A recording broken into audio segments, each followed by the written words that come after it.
क्या आपको भी लगता है कि आपका मन अशांत है, आपको शांति चाहिए? तो ये वाली कहानी देखना ना भूलें। हेलो दोस्तों, स्वागत है आपका उमा मोटिवेशन में और मैं हूँ आपकी दोस्त उमा।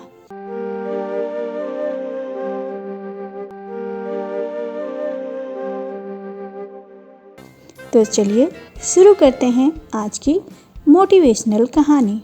एक 24-25 साल का नवयुवक था जिसके जीवन में बीते कुछ सालों की बुरी यादें थीं।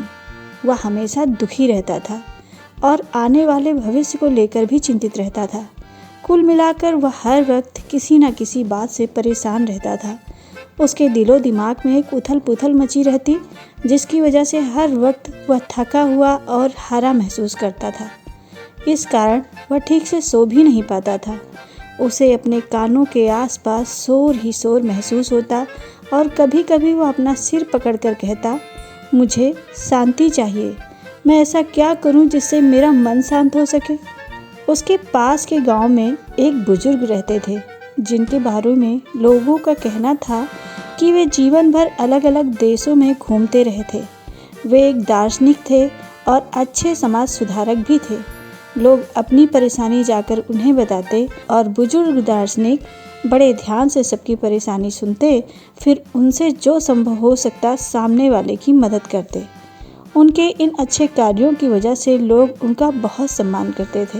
उनकी बातों से कोई भी बिना प्रभावित हुए नहीं रह पाता था। दार्शनिक बुजुर्ग के बारे में जब इस नवयुवक ने सुना तो उसने सोचा कि क्यों ना वह भी उन बुजुर्ग दार्शनिक के पास जाकर अपनी समस्या बताए। शायद उससे उसकी समस्या का कोई हल निकल आए। यह सोचकर वह दूसरे ही दिन उन बुजुर्ग के पास मिलने पहुंच गया। उसने देखा कि एक बुजुर्ग व्यक्ति आंखें बंद किए अपने घर के बाहर एक कुर्सी पर बैठे हुए हैं। वह नवयुवक उनके पास पहुंचकर धीरे से बोला, दादाजी, मैं बड़ी उम्मीदें लेकर आपके पास आया हूँ, कृपया मेरी मदद करें। बुजुर्ग व्यक्ति ने आंखें खोली और युवक को देखकर मुस्कुराए, फिर बोले, कहो बेटा, क्या कहना चाहते हो?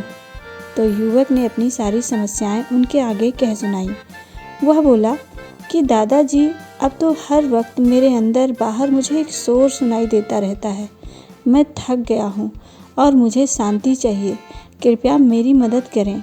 वह बुजुर्ग व्यक्ति बोले, ठीक है, मैं तुम्हारी समस्या का हल तुम्हें ज़रूर बताऊँगा, पर उसके पहले तुम्हें मेरा एक चैलेंज पूरा करना होगा।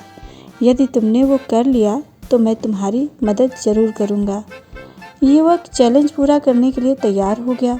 फिर बुजुर्ग व्यक्ति ने उसे एक गिलास पानी से भरा हुआ दिया और बोले कि तुम यह गिलास पानी का लो और बाजार घूम कर आओ, पर ध्यान रहे इस गिलास का एक भी बूंद पानी कहीं गिरना नहीं चाहिए। युवक तैयार हो गया। उसने गिलास लिया और चल दिया। अब उसका पूरा ध्यान उस गिलास और उसमें भरे हुए पानी पर ही था। पानी की एक बूंद कहीं गिरने न पाए, वह इसी फिक्र में चला जा रहा था। चारों तरफ शोर हो रहा था। रास्ते में कुत्ते भौंक रहे थे। दुकानदार ग्राहकों को बुलाने के लिए जोर जोर से आवाजें दे रहे थे।